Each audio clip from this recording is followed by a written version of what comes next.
Samvel Babayan va O'zbekistonda men juda do'stlarim ko'p, ulardan bir eng yaxshi do'stim bu Samvel Babayan janoblari bo'ladilar. و به این خاطر چرا همه خندیدن؟ juda men uchun qiziq holat bo'ldi, hamma kulganlari uchun hammada tabassum bo'ldi hozir. و به این خاطره که شناخت کافی نسبت به فوتبال ازبکستان داریم. O'zbek futboli haqida yetarlicha juda ko'p ma'lumotga egamiz. و خیلی خوشحالم که ازبکستان سرمایه گذاری منطقی داره رو فوتبال انجام میده. Va biz uchun juda quvonarli hol, O'zbekiston hukumati futbol sohasiga, futbol sportiga juda katta investitsiyalar kirityapti. چه تو بخش زیرساخت‌ها چه تو برنامه‌ریزی فنی. Va bu misollarni biz demak infrastruktura yaratilishi va texnik programmalashtirish sohalarida ham ko'zga tashlanyapti bu e'tiborlar. من سال 2006 مربی تیم ملی ایران بودم در مالزی. 2006 yil Malayziyada Eron milliy terma komandasining bosh murabbiysi bo'lganman. و اونجا با ازبکستان بازی کردیم. 2006 yil o'sha yerda O'zbekiston terma jamoasi bilan biz musobaqa o'tkazgan edik. استنباط من اینه که اینا از نظر فنی و زیرساخت‌ها خیلی پیشرفت کردن. Va hozir men shu fikrni alohida aytib o'tmoqchiman. O'zbekiston demak texnik va infrastruktura yaratilish nuqtai nazar bilan juda katta yutuqlarni qo'lga kiritdi. در رابطه با سوالی که دوست عزیزمون گفتن، به هر حال من فردا امیدوارم فینال خوبی باشه. Va xudo xolasa ertaga bir yaxshi finalni guvohi bo'lamiz degan umiddaman. چون هم ایران و ازبکستان تیم‌های خوب آسیا هستن. Ham O'zbekiston terma jamoasi, ham Eron terma jamoasi bu Osiyoning juda kuchli komandalardan bittasi hisoblanadi. و مطمئنم با حضور تماشاچی‌ها جذابیت بازی دوچندان خواهد شد. Va umid qilamiz ertaga juda ham bir qiziqarli bir futbol musobaqasi bo'ladi. Tomoshabinlarni qo'llab-quvvatlash ostida. Thank you. Thank you. Ohut, what are you expecting from the final?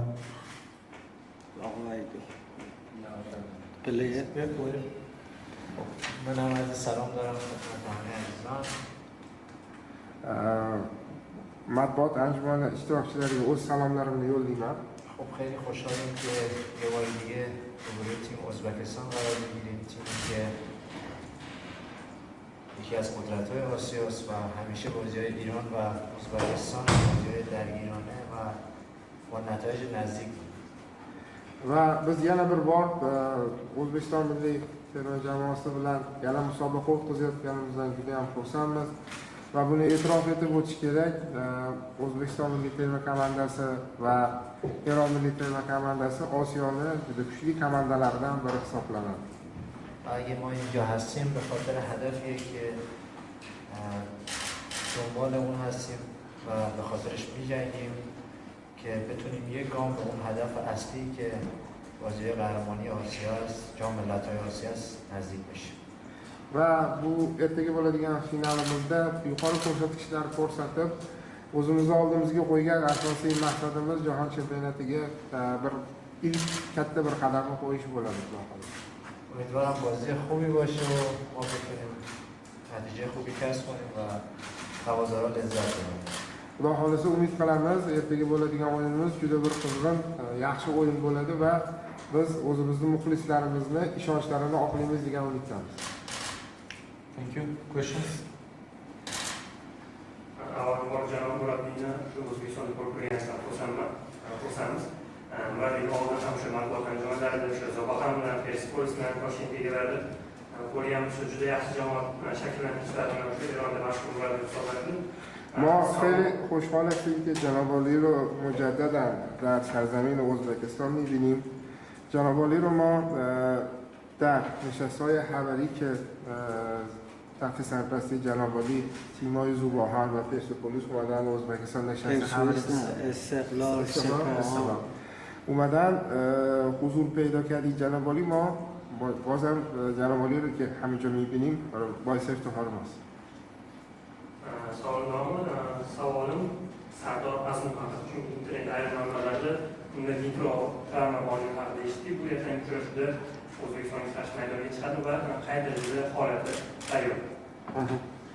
ما سوالمون اینه که در ارتباط با آقای سردار عظیموف ما از جای منشه‌های مختلف اینترنتی مطلع شدیم که ایشون زحمه دیدن و نمیتونن مشارکت کنن. سردار آزمون عظیموف بله.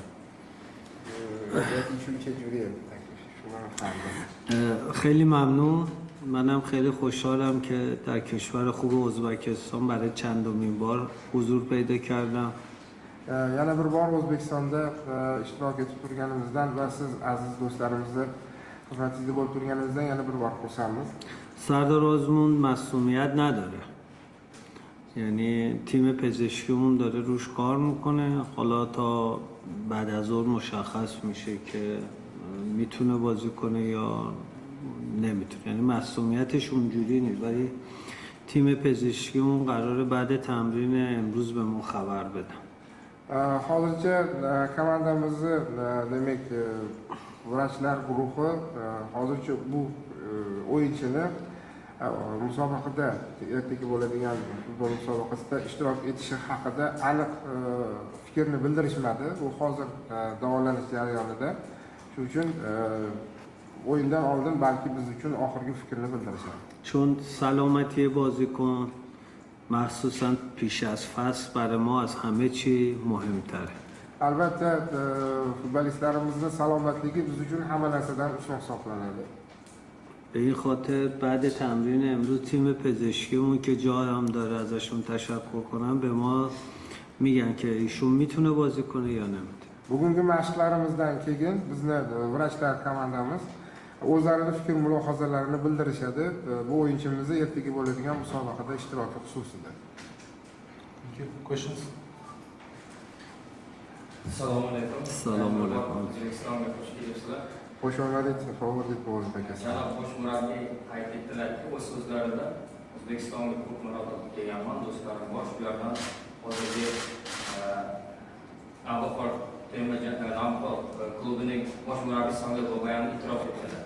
Men o'yinchiga savolim bor edi. Siz ham mana O'zbekiston terma jamoasi bilan o'ynagansiz. O'yinchi sifatida O'zbekiston milliy terma jamoasi o'yinchilarining orasida sizga ham shu kabi do'stingiz bormi? Bo'lsa kim u va uni qanday e'tirof etgan bo'lardingiz? جناب آقای سرمربی فرمودند که ما یه دوست خوبی داریم تو ازبکستان، آقای بابایان که ایشون رو از قبل میشناسیم و با ایشون دوست هستیم و چندین بار به ازبکستان تشریف آوردیم. من سوالم به جناب علی نه ایشونه که میفرمایند ایشونه مثل شما کدوم از بازیکنان ازبکستان را دوست دارن یا اعتراف میکنن، قبول دارن و با ایشون در تماس هستن و اصلا کلا دوست دارن؟ میتونید یکی رو به عنوان انتخابی بگید که مثلا دوست شما؟ من فکر کنم الان بار هفتم هشتمه که دارم به ازبکستان سفر میکنم و همیشه هم با بازیکن‌های خوب و با کیفیت روبرو شدیم تو بازی، ولی خب تو این چند سال گذشته فکر کنم حالا ارتباط ندارم، ولی خب بالاخره فکر کنم تو فوتبال آسیا شامورادوف و ماشاریپوف بازیکن‌هایی هستن که با کیفیتن و میشه گفت که بهترین بازیکن‌های ازبکستان هستن. با احترام به تمام بازیکن‌هایی که هستن توی تیمشون که همیشه تلاش میکنن، زحمت میکشن، ولی به نظرم این دوتا بازیکن‌های با کیفیت. albatta men o'zim shaxsan O'zbekistonga 7 marta 8 marta kelganman. O'zimni demak futbol musobaqalarida ishtirok etish uchun. Undan tashqari Osiyo musobaqalarida ham ko'p uchrashganmiz. O'zbek milliy terma komandasining o'yinchilari bilan aloqalarimiz juda ham yaxshi. Biz do'stona aloqalarga egamiz. Ularning ichida agar saralab o'tadigan bo'lsam yoki ularni e'tirof etadigan bo'lsam, Eldor Shomurodov ham Masharif janoblarini alohida ta'kidlab o'tgan bo'lardim. Ularni taktik va sifat nuqtai nazaridan ularni o'yinlari alohida e'tiborga loyiq. Thank you. Questions? البته بگو بازیکن‌های قدیمی هم بودن مثل جباروف که الان مربی شده و دارن برای و در گذشته برای فوتبال ازبکستان چه به عنوان بازیکن و الان به عنوان مربی دارم زحمت میکشم. Albatta biz barcha o'zbek futbolistlari bilan o'zbek futbol sportiga hissasini qo'shgan barcha sportchilarimizni alohida aytib o'tmoqchimiz. Ularning qatorida Jabborov janoblari ham oldinda demak futbolist sifatida o'zbek futbol sportiga o'zlarini xizmatlari bilan alohida hissa qo'shganlar, hozirda esa murabbiy sifatida جباروف که بازیکن استقلال هم بود دیگه. بله. جبارov. Farsda Jabborov deyiladi. O'shancha ularda zamchunchi. Jabborov hozirda تیمور اسم فامیلیش دیگه المربی نکنم جوانان نوجوان تیمور بله. اینا کسایی هستن چه در زمان بازیگریشون چه در الان زمان مربیگریشون واقعا دارن خدمت میکنن. شما هم باید قدر اینا رو بدونید. Men alohida bularni fikr bildirib o'tmoqchi edim. Bu o'zbek futbolidagi yorqin yulduzlar o'zbek futboli uchun futbolist sifatida ham katta o'zlarining hissalarini qo'shgan bo'lsalar ham, hozirda ular murabbiy sifatida ham hozirgi paytda ham o'zbek futbolini rivojlanishi uchun o'z hissalarini qo'shib kelayotgan juda bir taniqli futbolistlar hisobida hisoblanishadi. Ham Temur Kapadze ham Sardor Japarov. Thank you. Last two questions. O'sha ko'rdik, O'zbekiston terma jamoasi ko'p etapda har xil taktika, har xil tarkibda maydonga tushdi. Bu murabbiy uchun o'sha o'yinni taqdim qilishda qiyinchilik tug'dirmadimi? Ikkinchi savolim umumiy O'zbekistonning kuchli va kuchsiz tomonlari. Siz qaysi o'yinni nazarda tutasiz? Endi xabarlar guruh bosqichidagi o'yinlarda har xil tarkibda.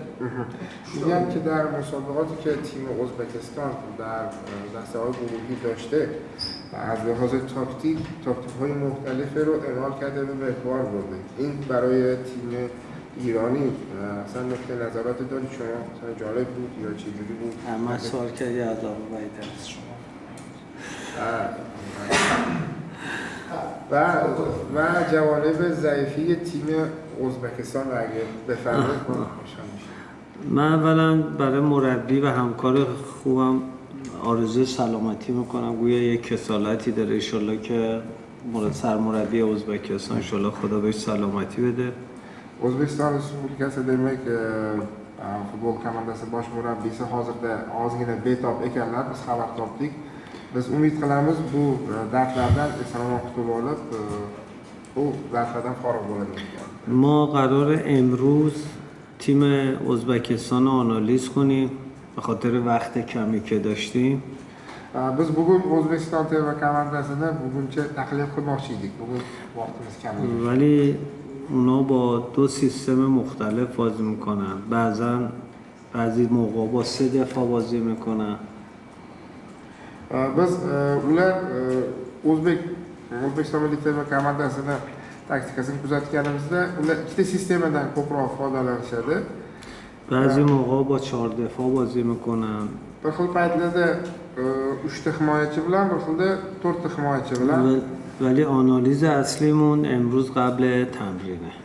Bugun demak mashqlardan oldin biz asosiy tahlilimizni bugun qilamiz.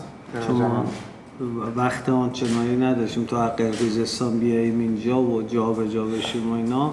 امروز جلسه آنالیز در رابطه با ازبکستان. Chunki Qirg'izistondan safarda bo'ldik, yo'lda yurib kelib, botga joylashib, gastinisaga joylashgunimizgacha ancha vaqt ketib qoldi. Shuning uchun bugun Xudo xolisa trenirovkalardan oldin, mashqlardan oldin O'zbekiston terma komandasini demak taktikasini kuzatishni va tahlil qilishni mo'ljallab turibmiz.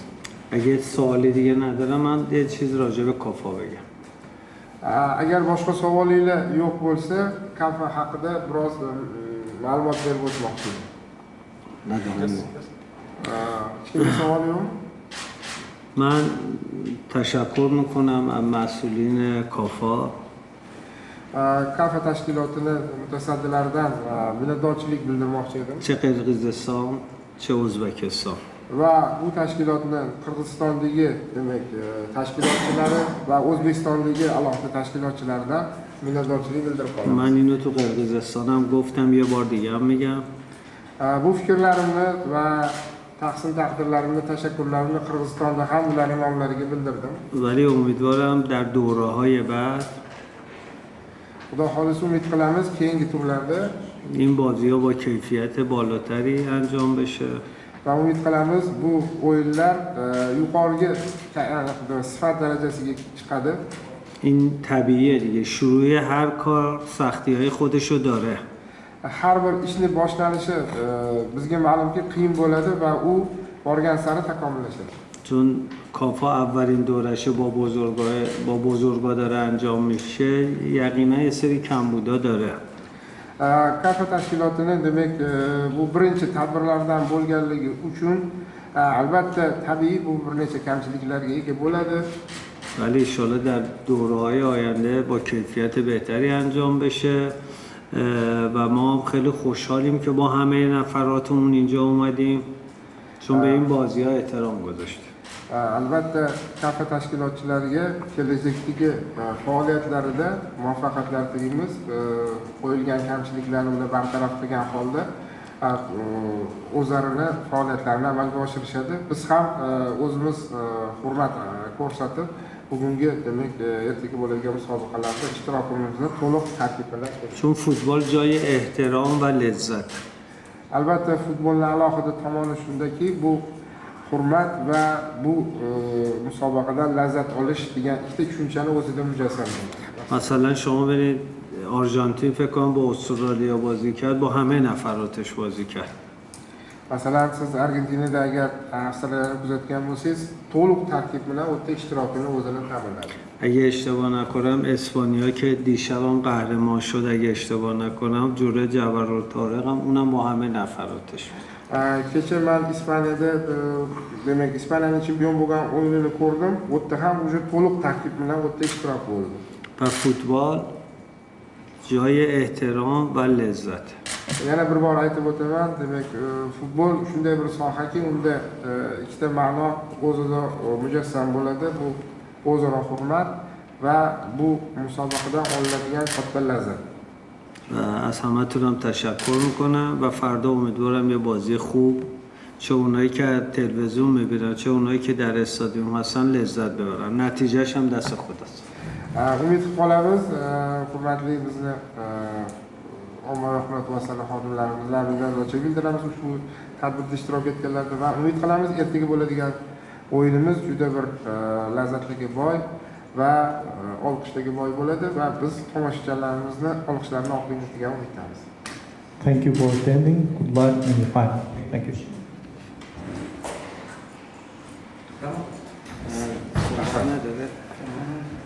Finish? Thank you.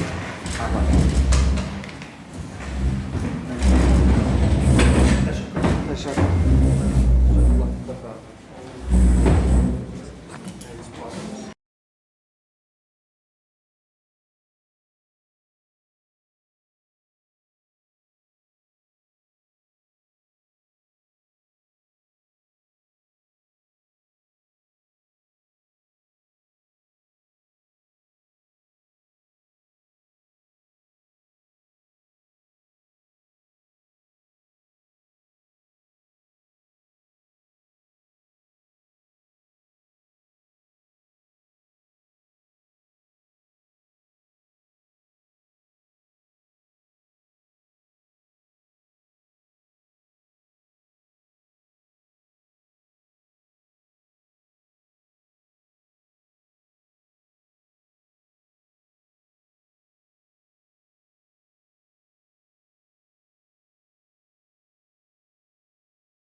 We are continuing press conference with assistant coach of the Uzbekistan national team Lador Admanovich and player Abbos Fayzullayev.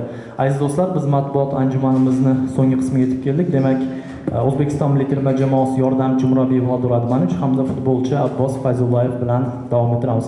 Coach, could you share your opinion regarding the final? First, I'd like to say hello to everybody here. And what can you say about today's match? Of course, finally, on the end, we are in final, and on the another group is Iran. We know that team. And both teams are absolutely deserve that position. And in this moment, Iran has some advantage. No big advantage, but what? I say that because they play in that group, and that group wasn't too hard as our group, and they play one game less. That means that they has more time for recovery. What we can say about Iran team? We respect that team, but we don't scare them. They have some abilities and faults, and we have some abilities and faults, and we are not weak. And I can promise that today's match will be hard, that will be interesting, and that will be attractive.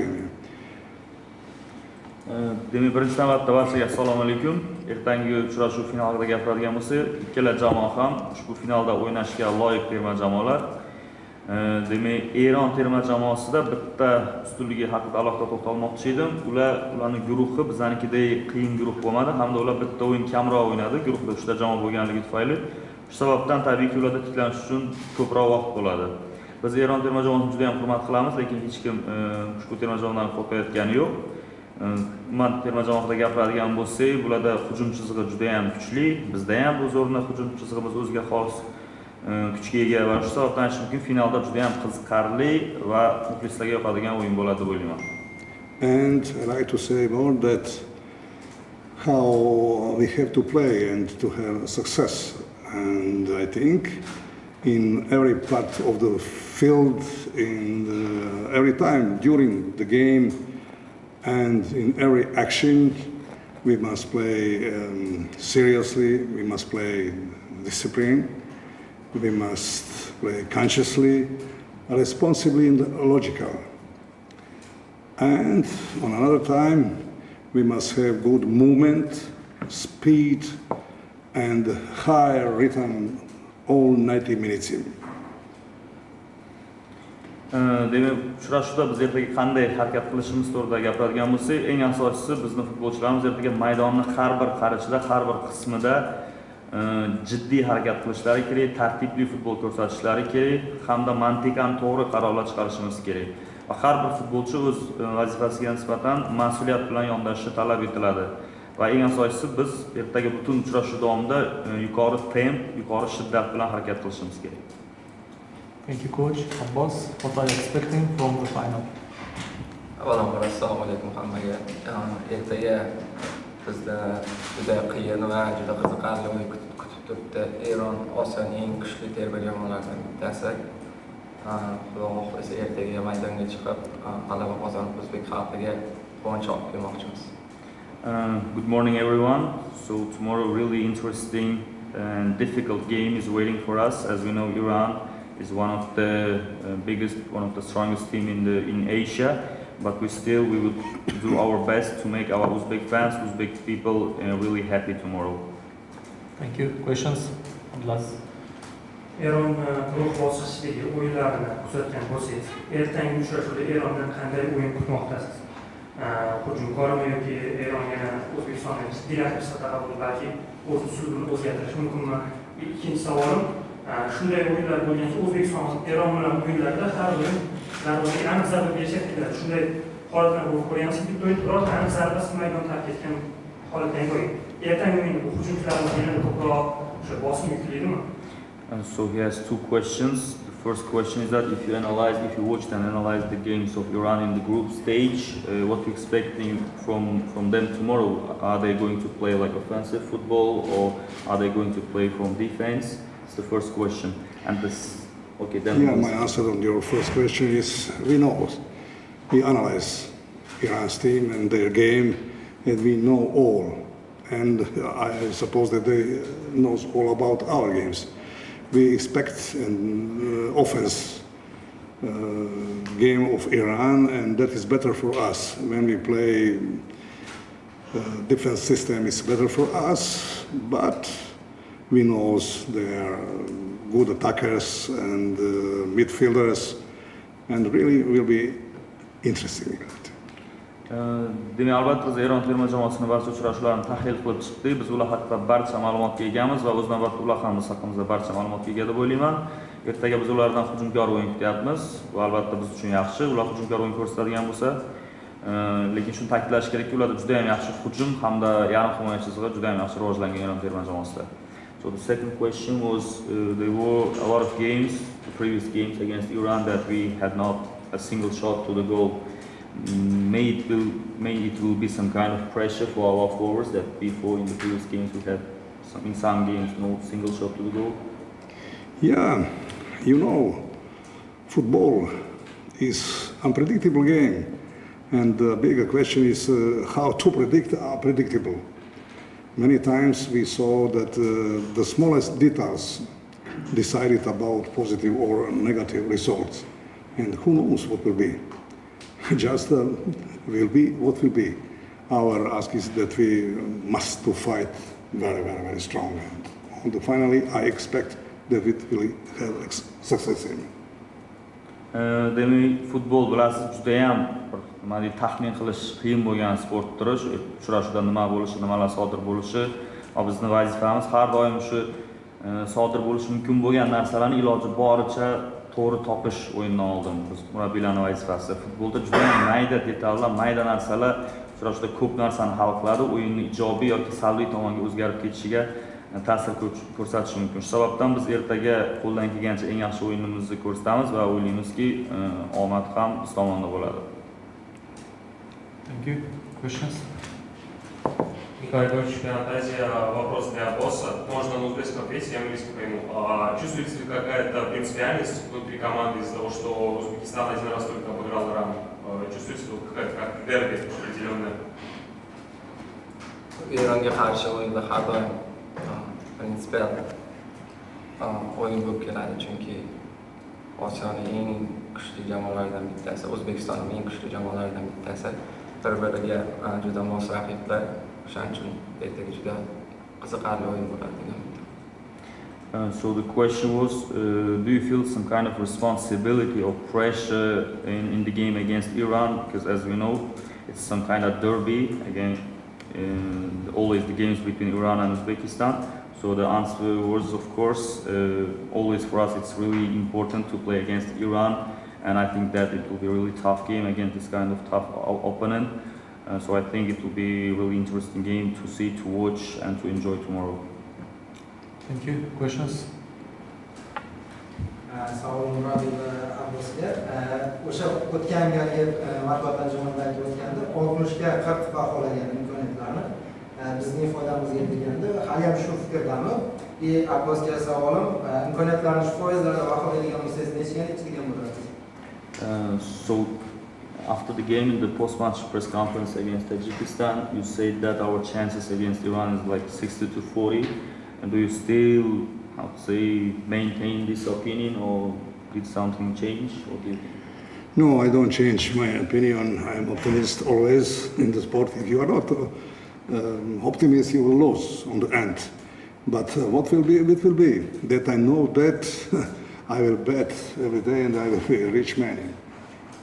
What can you repeat the last? That I know about result. What will be, I will be rich man. Demak, meni fikrim o'zgarmagan, hali ham o'sha fikrda qolaman. Birinchi navbatda har doim optimist bo'lish kerak. Uchrashuvga qanday yondashish, qanday maydonga tushish, ko'p narsa shunga bog'liq. Agar men hamma narsani bilganimda, o'yin natijasini va shunga o'xshagan barcha ma'lumotlarni oldindan bila olganimda, men allaqachon eng boy inson bo'lardim. Sizga savol? Ertaga bitta narsa bo'lishi aniq, bu ikkita jamoa jang qiladi maydonda. So also the same question was given to Abbas. What do you think? How many percent of chances we have? So the answer is that I'm sure that tomorrow it will be fight. It will be a real fight. Only I can assure you this one. Thank you. Assalomu alaykum. Yana bir bor tabriklayman O'zbekiston terma jamoa finaliga bilardi, finalda Eron milliy terma jamoasi bilan o'ynashimizni. Ana savolim bor edi. Milliy terma jamoa murabbiyi Sesha Katanisning hozirgi sog'lig'i qanday va ertaga o'yinga keladilarmi yo'qmi? Agar kelmasalar, ularga sog'lik salomatlik tilagan bo'lardim. Biz bilamizki, ko'p terma jamoalarni murabbiylari e'tirof etishyapti. Siz ham o'z intervyularingizda, so'zlaringizda e'tirof etdingiz. Eron kuchli jamoa, ya'ni tartibli o'ynaydi va himoya chizig'i ham juda kuchli. Ertangi o'yinda albatta juda qiyin bo'ladi o'yinchilarimizga. Aniq shu o'yinga rejangiz bormi? Aniq reja. Balki bir standartlardan foydalanish bo'ladimi yoki mahoratli o'yinchilarimiz individual harakatiga bog'liq bo'ladimi yoki bir mix bir o'yinni ko'ramizmi? Va ertangi o'yinga albatta O'zbekiston terma jamoasiga omad tilaymiz va g'alabani kutib qolamiz. Rahmat. So firstly, I would like to congratulate you once again with the qualification to the final game. All the fans were expecting this from our national team, and I would like to ask about the current situation with Mr. Srečko Katanis. He will be tomorrow present in the game, or he will not come tomorrow. It was the first question, and the second, so you can answer firstly about Mr. Katanis, and then we move to the second question. Yeah, in this moment, we don't know more details about the situation with Srečko Katanis. We just know that that situation from every day is better, and he say good luck in contact with us, and I wish you success on the match, and he will see that match on the internet, and we hope that he will be recover very fast and that he will be here as soon as possible. Demak, hozirgi kunda janob Katanisning ahvoli yaxshi, kundan kunga ancha yaxshilanib boryapti. U bizga ushbu uchrashuv oldidan omad tilab qo'ydi. Lekin afsuski, ertangi uchrashuvni faqat shu internet orqali tomosha qiladi, ya'ni ertangi uchrashuvda biz bilan bo'lmaydi. Bizga omad tiladi va biz o'ylaymizki, iloji boricha tezroq safimizga qo'shiladi. So the second question was about the Iranian national team. As you know, this team is really well disciplined, organized. They have very good defense, which may be a problem for our forwards. And what kind of plan, what kind of tactics you're planning against Iran? Are you going to, for example, to rely on set pieces, or to use some individual characteristic of our players, or to use some kind of, I don't know, mixed plan? Yeah, I answered that question before 5 minutes, because I said that we must play strong, logically, consciously, and responsibly in every part of the game. And our system, or our some variant of system, we know all that, especially on the last time. I said that we know that team because we work in Iraq, and in Iraq we play 3 games with them, and we know their abilities and all their faults, and we will try to play on the victory, of course. Demak, bu savolga qisman 5 daqiqa oldin ham javob berdim. Ya'ni yana takrorlamoqchiman, biz ertaga eng asosiysi maydonning har bir qismida har doim to'g'ri o'ynashimiz kerak, mantiqan to'g'ri, mas'uliyat hamda jiddiy o'ynashimiz talab etiladi. Ushbu uchrashuvda muvaffaqiyatga erishish xohlasak, keyin men juda ko'p ma'lumotga egaman Eron terma jamoasi to'g'risida, chunki biz Iroq terma jamoasida ishlaganimizda ham ular bilan 3 ta uchrashuvda maydonga tushganmiz. Shu sababdan aytishim mumkinki, to'liq ma'lumotga egamiz bu terma jamoa haqida. Bilamiz qanday o'ynashni ularga qarshi. And we will analyze the system of the game, and we will decide about that maybe this evening or tomorrow. About our system, maybe we will play with 3 defenders, maybe with 4 defenders, maybe with 5 in midfield, maybe with 6 in field, and maybe 2 attackers, 1 attackers. That depends about many things. Demak, biz ularni o'yin tizimini ko'rib chiqamiz, o'rganib chiqamiz. Biz o'zimiz qanday o'ynashimiz to'g'risida bugun kechqurun yoki ertaga ertalab qarorga kelamiz. Balki biz 3 ta himoyachi bilan o'ynarmiz, balki 4 ta bilan, balki 5 ta yarim himoyachi, balki 6 ta yarim himoyachi, balki 1 ta hujumchi yoki 2 ta hujumchi, bu haqida keyinchalik bitta qarorga kelamiz. Thank you. Last question. Question to the coach. Do you have any information about Srečko Katanis' condition? How does he feel himself? He already asked us. Я просто информацию. Можно вопрос последний? Okay. The last question is, Обязательно мы ожидаем хороший, интересный футбол, но много говорилось о физическом состоянии наших игроков. Вы вот в течение 2 лет уже работаете, какие-то есть передвижения в этом направлении? Спасибо. So the question again about the physical condition. We have been working for 2 years, for the last 2 years. So is there any kind of progress, like positive progress in improvement of our physical condition of players? Yeah, that question is very, very important for us. You know that in the football game we have 3 components. One component is techniques components, one techniques is physical components, and after that is tactics. And your tactics will be a success if you have got both that components. And about physical preparation, we have a very good, well-known coach, Martin Magister, and he professional, absolutely good coach, and he thinking about that. But in this moment, when we have action, this action, we can't to do many things because we have them just 5 or 6 days. In that time, you can't to do many things. And we suppose that they work good in their clubs, and we will see that until finally. Demak, jismoniy holat haqida gapirishdan oldin aytish mumkinki, har bir jamoa ularning o'yini 3 ta komponentga ko'ra bo'linadi. Bu birinchisi texnika, ikkinchisi jismoniy tayyorgarlik, uchinchisi taktik tomonlama tayyorgarligi. Albatta buni barchasi o'z joyida bo'lsagina bizni o'yinimiz yaxshi chiqishi mumkin. Jismoniy tarafida gapiradigan bo'lsak, bizning jismoniy tayyorgarlik bo'yicha murabbiyimiz Martin Magister bu bilan shug'ullanadi. Va aytish mumkin o'ziga xos o'sish bor bu yo'nalishda, lekin afsuski biz ta'kidlashimiz kerak, terma jamoada kam vaqt bo'ladi jismoniy tayyorgarlikni yaxshilash uchun. Bu ko'proq klublarning vazifasi, chunki klublarda bilasiz, futbolchilar uzoq muddat bo'ladi, ko'proq fizikaga, ya'ni jismoniy tayyorgarlikka ishlash mumkin. Lekin terma jamoada ular 1 hafta, 2 hafta kelgan payt buni o'zgartirish juda ham qiyin. Thank you, coach. Good luck in the final. Thank you for attending. Rahmat.